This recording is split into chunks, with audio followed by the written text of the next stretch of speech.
A few moments later.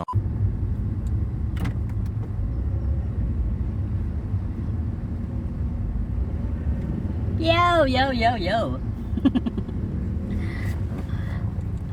Good morning, good afternoon, and good evening. Yan, nakita niyo may checkpoint dito sa may bandang Hulong Duhat. Narito muli tayo sa panibagong vlog, panibagong video. At kasama natin ang ating master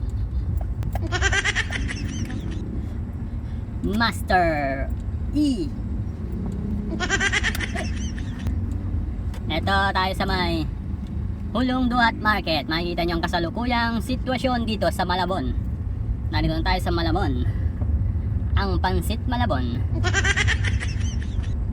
Ito, makikita nyo sa may bandang kanan ang Jollibee. Dito tayo sa may intersection. At kung makikita nyo itong daan na to, ito yung nag-viral. Dito yung nag-viral, dito yung lugar na to mismo. Nag-viral na hinarang at hinold yung libing. Hinuli ng enforcer. Driver ng Hinuli ng Malabon enforcer dahil bawal daw yung libing sa ngayong pandemic. Dahil wala daw social distancing. Nakikita nyo na, kaka-traffic na rito. Yan. Makikita nyo rin sa mga video yun. Nag-viral yun dahil nga nandun din kay Sir Rapi Tulfo.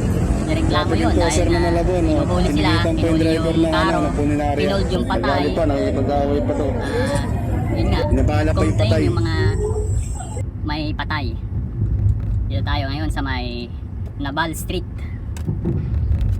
Yan, makikita nyo yung daan mismo rito. Okay. Okay.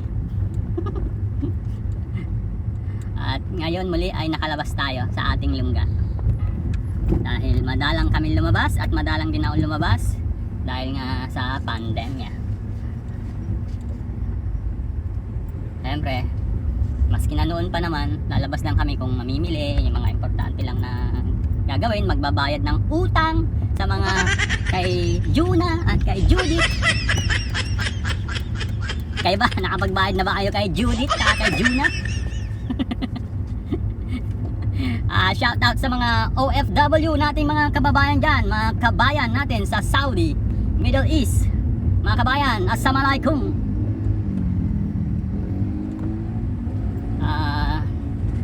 Tayo ay dating OFW din sa may Riyadh, Saudi Arabia, gitnang silangan. Kaya shout out sa mga Pinoy dyan sa may Bata. Enjoy nyo ang pagsha-shopping dyan sa Bata, sa Pinoy Market, sa Electronic World. Sa may Oleya ako, Oleya, Riyadh, malapit sa may Faisalia Tower.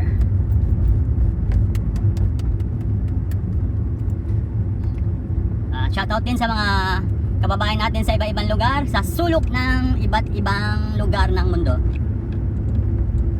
Lalo mga OFW nating mga bagong bayani. Mga bagong bayani ng bansang Pilipinas. Magsumikap tayo para sa ating mga pangarap sa buhay. Sabi ng kasama ko, ang aking mahal na asawa, madaldal daw ako. Ganun naman talaga ang vlogger, kailangan magdaldal. Okay mga ka-jumbo, mamaya ulit. A few moments later.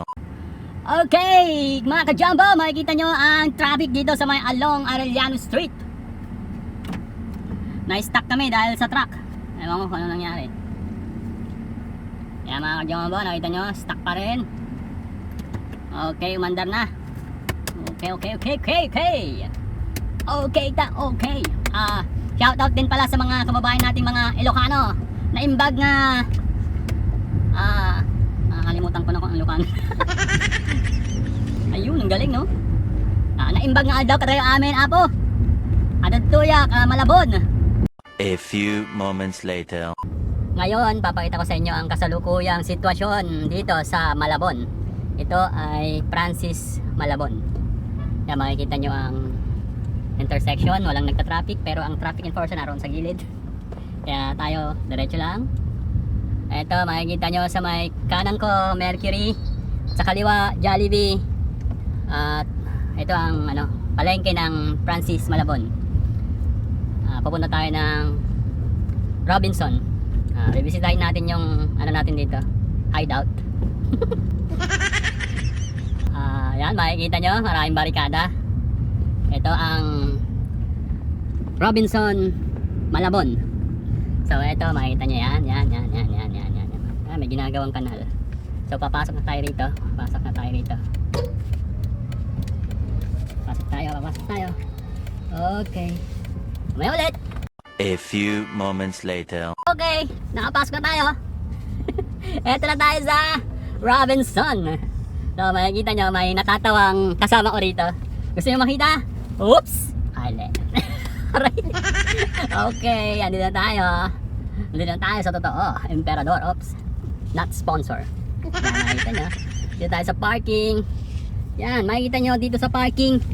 Walang gaanong nakapark kasi alam nyo naman, COVID. Ayan, makikita nyo, parking. Wala gaanong nakapark. Yan tayo ngayon.